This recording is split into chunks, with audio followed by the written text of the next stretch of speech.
এক সময়ে একটি বন ছিল যেখানে অনেক প্রাণী বাস করত। সেই বনে একটি বানর ছিল যার নাম ছিল বাদল। বাদল খুব চঞ্চল এবং কৌতূহলোদ্দীপক প্রাণী ছিল। সে গাছের ডালে ডালে লাফিয়ে বেড়াত এবং সব সময় নতুন কিছু খুঁজে বেড়াত। একদিন বাদল গাছের এক চূড়ায় বসেছিল, তখন হঠাৎ নিচে একটি গ্রামের মানুষকে দেখল। মানুষটি নিজে একটি গাছের নিচে বসেছিল এবং তার হাতে একটি বই ছিল। বাদল তার দিকে আগ্রহের সঙ্গে তাকিয়ে রইল। সে ভাবল, মানুষের হাতে এই কি বস্তু, কেন সে এত মনোযোগ দিয়ে তা পড়ছে। বাদল একটু নিচে নেমে এলো এবং মানুষের কাছে গিয়ে কথা বলার চেষ্টা করল, কিন্তু মানুষটি তখনও তার বইয়ে ডুবেছিল। বাদল তার কাছে গিয়ে জিজ্ঞেস করল, ওরে ভাই, তুমি কি অত ইম্পর্ট্যান্ট? আমি তোমার সঙ্গে কথা বলতে চাই। আমি এখন বই পড়ছি, এটি খুবই ইন্টারেস্টিং। তুমি কি জানো, বই পড়লে অনেক কিছু শিখতে পার? বই কি?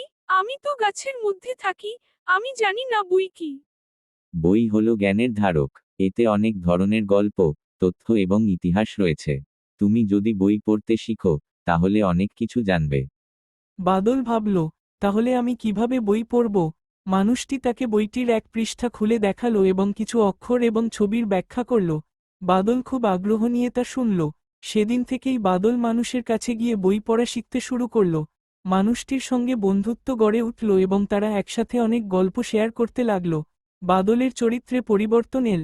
সে শুধু চঞ্চল বানর নয়, বরং জ্ঞানের প্রতি আগ্রহী একজন বন্ধু হয়ে উঠল।